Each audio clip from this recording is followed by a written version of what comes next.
اور بات انصاف سے سنو، توجہ سے سنو، پھر آپ کریں یا نہ کریں آپ کی مرضی۔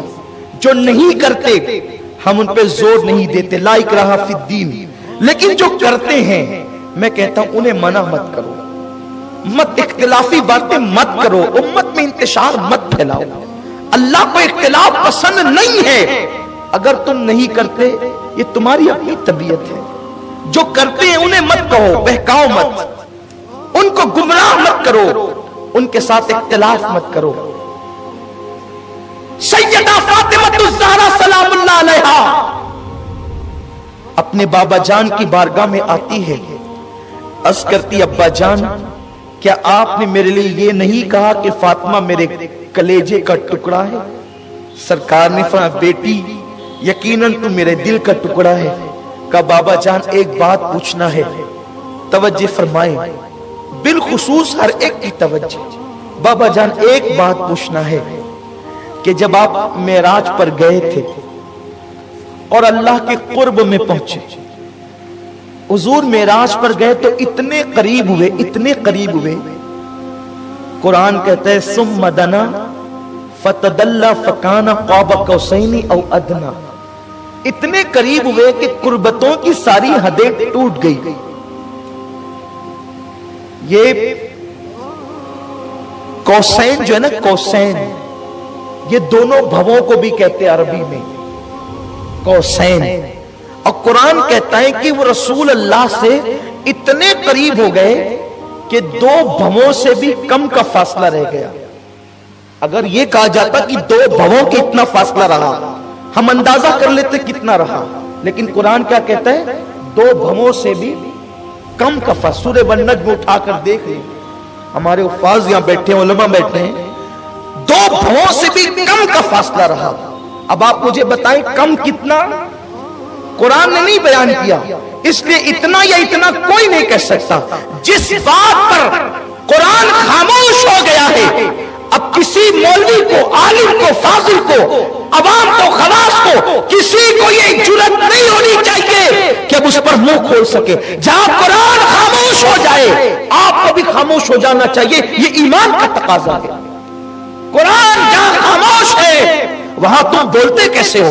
تو خدا نے کہا، قرآن نے کہا کہ دو کمان سے بھی کم کا فاصلہ رہ گیا، یعنی اتنے قریب ہو گئے کہ سارے فاصلے مٹ گئے۔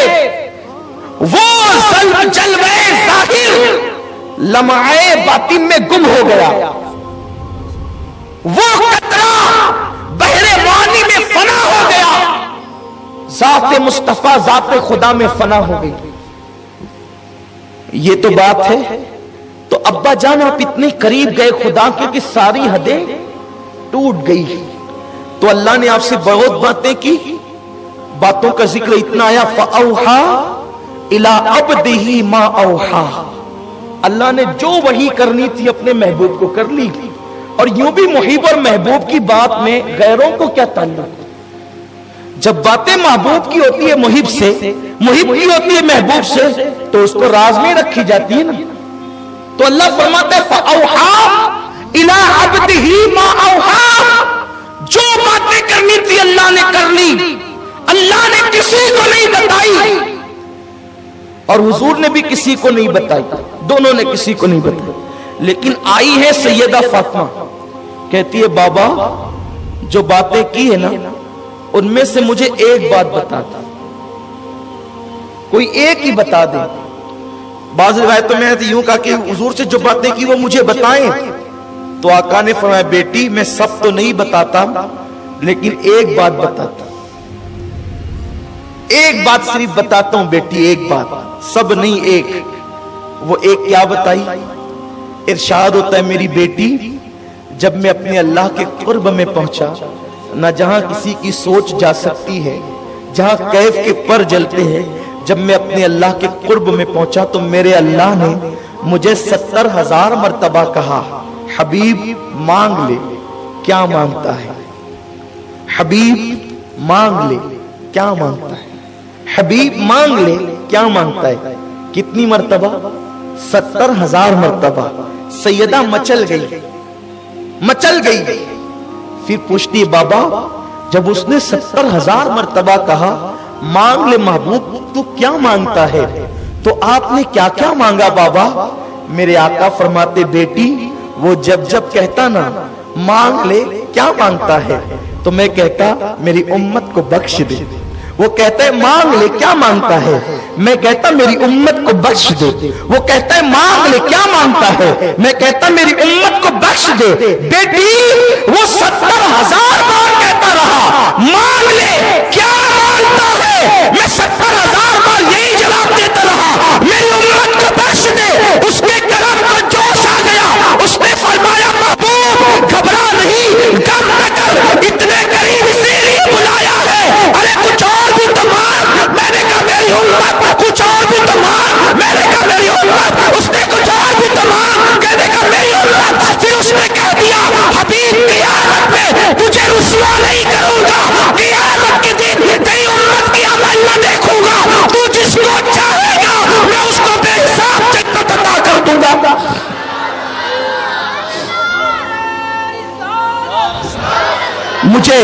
مجھے صرف ایک بات بتائیں، یہ حدیث حضور نے 70,000 بار امت مانگا، اس کو معمولی نہ سمجھیں۔ خدا کو دیکھ کر مجھ جیسے پاپی کو نہیں بھولے۔ ان میں شرابی بھی ہے پوری امت میں، زانی بھی ہے، چور بھی ہے، غیبت کرنے والے بھی ہے، چغلی کرنے والے بھی ہے، ماؤں کو ستانے والے بھی ہے، باپوں کو اذیت دینے والے بھی ہے۔ کوئی بہت سرخاب کے پر لگے ہمارے اندر؟ سوچو اتنے گندے لوگ ہیں ہم، اتنے گنہگار اور پاپی لوگ ہیں ہم۔ ظاہر سی بات ہے بخشش تو انہی کے لیے مانگی جاتی جو پاپی ہوتے ہیں، اچھوں کے لیے زاہدوں کے لیے تو مانگی نہیں جاتی۔ تو پاپیوں کو حضور نہیں بھولے۔ توجہ، تھوڑی سی توجہ۔ حضرت موسیٰ 70,000 پردوں کے پیچھے سے ایک تجلی دیکھ کر بے ہوش ہو کر زمین پہ آ گئے اور اپنے آپ کو بھول گئے۔ 70,000 پردوں کے پیچھے سے ایک تجلی دیکھی تو وہ اپنے آپ کو بھول گیا، زمین پہ بے ہوش ہو کے آ گئے۔ قربان، انسان سب سے زیادہ اپنے آپ سے محبت کرتا ہے نا، تو خدا کا جلوہ وہ ہے اگر 70,000 پردوں کے پیچھے سے موسیٰ جیسا دیکھ لے تو وہ اپنے آپ کو بھول جائے اور زمین پہ آ جائے بے ہوش ہو کر۔ لیکن میرا رسول اپنے آپ سے زیادہ ہم جیسے گنہگاروں سے محبت کرتے ہیں کہ خدا کو دیکھ رہے ہیں تب بھی ہم پاپی ان کو یاد ہیں، خدا کو دیکھ کر بھی وہ ہم کو نہیں بھولے۔ اے امت رسول، میں تم سے پوچھنا چاہتا ہوں ہم میلاد کیوں نہ منائیں؟